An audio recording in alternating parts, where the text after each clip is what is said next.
বলতেছেন, তারপরে নাকি সে চলে আসে, বলছে তোমাকে তো না, জয়কে ডাকছি। না, এটা ওভার দ্য ফোনে ছিল। ও আচ্ছা। মানে হয় না যে আমি তো একটু ক্যামেরা মেনটেন করি আমার ছেলের ক্ষেত্রে, তো আমি ভালোবাসলে ঘর বাঁধা যায় না, রাস্তার মানুষ, আমাদের তো আনন্দ ফুর্তি ভালোবাসা কিছু থাকতে নেই। আজকে তাদের সামনে আমাকে হাত থাকার কথা বলছিলেন, যার কারণে বুঝে না বুঝে উপবিশ্বাস অনেক ধরনের ফাঁদে পড়ে থাকতে পারেন বলে আপনি মনে করছেন। সেই অদৃশ্য শক্তি কারা আপনার? আমি জানি না, তো আমার মানে এরকম একটা কথা বুবলি কেউ বলছে, সেটাই হয়তো বা দর্শক বা আমাদের কেউ ভুল বুঝতেছি যে বুবলি এখন বলছে ও মাই গড, বুবলি কি তোমার বিয়ের অ্যানাউন্সের পর খুব জ্বর হয়ে হাসপাতালে ছিল? ওই তো সাকিব বলছে যে আমার তো কোনো মেয়ের সাথে সম্পর্ক নেই, অপু ও জাস্ট ফরগেট ইট, অপুকে তো চিনি না, এই কথা তো বলছে, সেও ট্রাস্ট করেছে।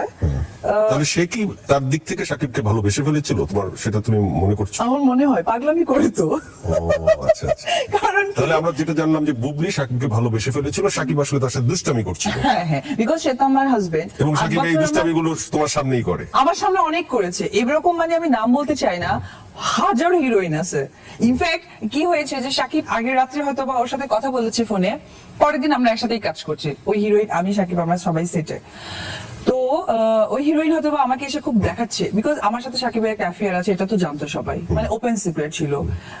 সাকিব ভাই আমার তো প্রচন্ড হাসি পেত। রাতে কি বললো, এখন বলে সাকিব ভাই ভালো আছেন? হ্যাঁ। এরপরে আমি আবার একটু দূরে গেলে মজা লাগতো। তো ওই দিনকে আমি সাকিবকে বললাম যে আমি একটু ইয়েতে যাবো, ওই হচ্ছে গিয়ে সেন্ট্রালে একটু শপিং এ যাবো, আর ওইখানে একটা ফুড পাওয়া যায়, ঘুরে আসে। সাকিব এটা জানতো অপু খাবি, তো আমি ওকে ফোন নিয়ে ট্রাই করছি, ওকে পাইনি। এরপর আমার কাছে মনে হলো আমি হিরোইনটাকে ফোন করি তো, আর সাকিবের আমারও সবসময় পাশাপাশি হয়। তো মানে এটা অ্যাকচুয়ালি সাকিব বলে দিত, বিকজ আমরা হাজবেন্ড ওয়াইফ। আচ্ছা, যেহেতু মানুষ তো টের পেত, মানুষ ভাবতো যে নায়ক নায়িকা পাশাপাশি থাকতে হয়, যেটা এখন ইয়ে হয়েছে, ট্রেন চালু হয়ে গেছে, কিন্তু আমরা তো হাজবেন্ড ওয়াইফ ডেফিনেটলি। তো আমি ওকে এসএমএস করেছি, ও কোনো রিপ্লাই করলো না। সাকিব মেজাজ খারাপ হয়ে যাচ্ছে, সেন্ট্রাল তো 9টার পর বন্ধ হয়ে যায়, আর আমাকে খাবারটা খেতেই হবে, জাপানিজ খাবার। তো পরে এরকম হয়েছে যে আমি হিরোইনটাকে ফোন করি, দেখি আপুকে বলবো তুমি কোথায় আছো, তাহলে জয়েন করবো। মানে আমার মাথার ধারণাও নেই যে ওনার রিংটোনটা আমার পাশের রুম থেকে শুনতে হবে। তো আমি যে ফোন করলাম, ওনার রিংটোনটা পাশের রুম থেকে। হ্যাঁ, ও মাই গড। পরে তো যখন রিংটোন শোনাচ্ছে, আমি তো এদিকে চিল্লাচ্ছি, এই কি হলো, আমি খেতে যাবো, সাথে তুমি বেরোচ্ছ না কেন? এর হাফ অ্যান আওয়ার পর ও ফোন করে বল কি, তুমি খেতে যাবে তো কি হয়েছে, তুমি যেতে পারতে, আমি আসছি। আমি বললাম সমস্যা কি, আমি খেতে যাবো জানো না, ওটা 9টার পর বন্ধ হয়ে যায়, আর 9টার পরে আমি আবার ওখানে সুশি টুসি এগুলো থাকে, এগুলো যদি কম পড়ে যায় আমি খাবো না, চলো আমরা খেতে যাবো। আমি বি নর্মাল, বিকজ অফ আমি জানি যে আমার হাজবেন্ড একজন হিরো, সো একটা হিরোর অনেক ধরনের ফ্রিডম থাকা দরকার, ওই জায়গায় আমাকে কাচ্চিকে আমার দেওয়া উচিত হবে না, কারণ একটা হিরোইনেরও তো অনেক ধরনের ফ্রিডম থাকা দরকার। তুমি সেটা মেইনটেইন করবা তো ভবিষ্যতে? মানে আমরা ফোন টোন দিলে আমার পাশে সাকিব থাকবে না তো সব সময়? না, হিরোইন হলেও আমরা একটা মেয়ের জাতি, আমাদের সম্মান, মান, ভদ্রতা, একাগ্রতা, এটা কিন্তু আমাদেরই দায়িত্ব। বুবলি তো আমার ছেলের কারণে ওর বাবার কাছে গেল, সেটা হচ্ছে বসগিরি সিনেমাটা আমার ছিল। আমাকে সাকিব ফোন করলো যে মানে তোমার রিপ্লেস বুবলি ওই ছবিতে। হ্যাঁ, আহারে তুমি তো তাহলে মানে ও কিন্তু খুব ভালো একটা সেটআপ করেছে, সেটা হচ্ছে যে বসগিরি সিনেমাটাও ভালো করেছে, শুটারটাও ভালো করেছে, আমার রিপ্লেসমেন্টে, ইনফ্যাক্ট আমি ছিলাম না, আমার রিপ্লেসমেন্টে আমার বরের সাথে ভালো প্রেম করেছে। মানে সবগুলো সুযোগ সে কাজে লাগিয়েছে তুমি বলতে চাইছো? আমি ওকে ক্লাব দিতে চাই, আমিও একটা দিতে চাই। এখন ওর জন্য তোমার পরামর্শ কি? এখন পরামর্শ হচ্ছে যে বুবলি, যেহেতু তুমি দেখে গেছো যে আমার বেবির কারণে আমি বসগিরিটা কাজ করতে পারিনি, ইনফ্যাক্ট সাকিব বুবলিকে যে নিবে আমার সাথে যোগাযোগ করা ছিল, কি রকম করে, তখন তো আমার 5 মান্থ চলছিল, অ্যাটলিস্ট বেবি বাম্প হচ্ছিল, তো আমাকে বললো যে কোনোভাবেই কি স্কোপ নেই? তো আমি বললাম যে না, স্কোপ তো কি করে হয়, কেউ তো জানে না, আর অলমোস্ট 5 মান্থ প্লাসের দিকে যাচ্ছে, সো আমার তো বডি স্ট্রাকচারও চেঞ্জ হয়ে গেছে। Okay fine. সাকিব তখন শিকারির কাজ করছিল কলকাতায়, ওইখান থেকে আমার সাথে কথা হলো, তখন সে ডিসিশন নিল, এই মানে 11th আওয়ার যাকে বলে 7 দিনের মধ্যে, আর 7 দিনের মধ্যে পরিমণিকে বলে ডেফিনেটলি সে বিল দেবে না, বিকজ সে একজন ভালো আর্টিস্ট, ভালো কাজ করছে।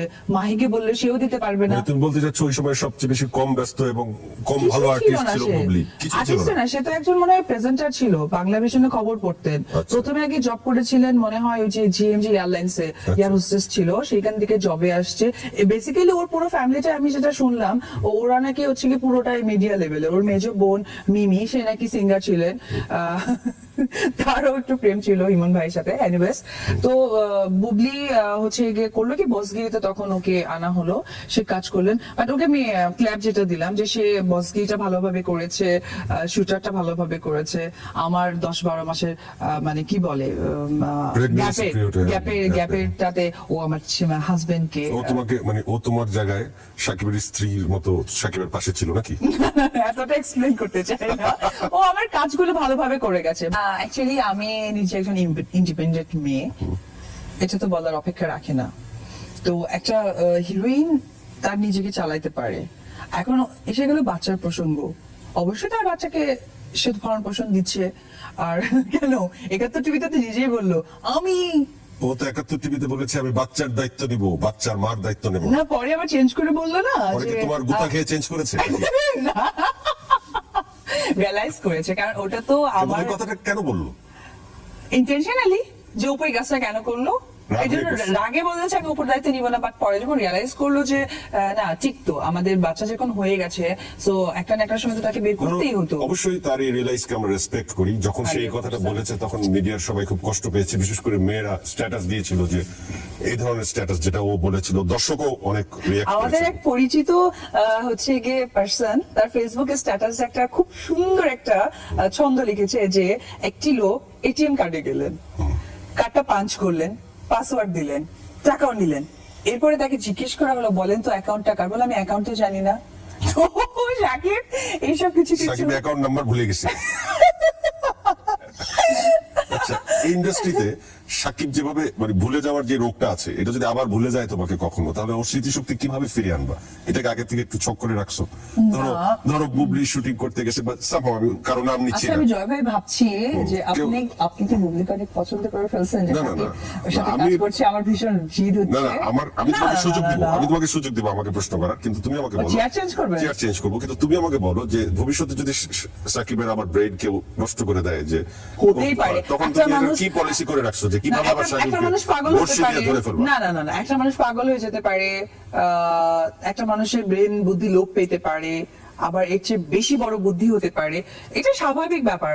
কারণ কি বলে যে ইউনিভার্সাল, এই পৃথিবীটা হচ্ছে গিয়ে একটা ন্যাচারাল ব্যাপার। মানুষের জীবনে অনেক কিছু হয়, যেমন আমার স্বামী আছে, আমার সন্তান আছে, আমি একজন উপবিশ্বাস কাজ করতে চাচ্ছি, সো আমার তো আইডেন্টিফিকেশনের দরকার নেই। আমাকে কে লাভ করবে তার জন্য ফাঁকা স্থান কথার মধ্যে তোমার রেখে দিব। No vacancy.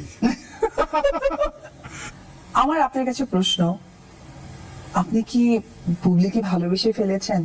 সেটাকে আমি আমার হাজবেন্ডকে জানিয়ে দিব? তুমি জানিয়ে দিয়ে একটা প্যাচ খেলতে পারো, তাহলে আমি অ্যাটলিস্ট তোমার মতো একটু হাইলাইটেড হতে পারি। কারণ আমার মার্কেট একটু স্লো যাচ্ছে, এখন তুমি আমাকে একটু হাইলাইট করে দাও। মানে আমি আমার নতুন লাইফ থেকে, আপনি কিন্তু দেখেছেন যে অপু যেটা বলে সেটা করে, এবং খুব এটা কনফিডেন্সের সাথে বলে। যেমন আমার লজ্জা নেই যে আমার হাজবেন্ডকে আমি বলবো, বা আমার স্বামীকে সবসময় আমি উপরে রাখি, এটা আমার বলতে লজ্জা নেই।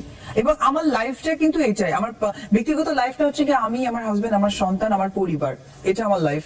আর প্রফেশনাল লাইফটা অবশ্যই স্ট্রাগল, বিকজ অফ আমি চাই দর্শকদের কাছেও আমি আসি, তারাও আমার কাছে, তারাও আমার ফেলনা না, তাদের প্রতি আমার দায়িত্ব আছে।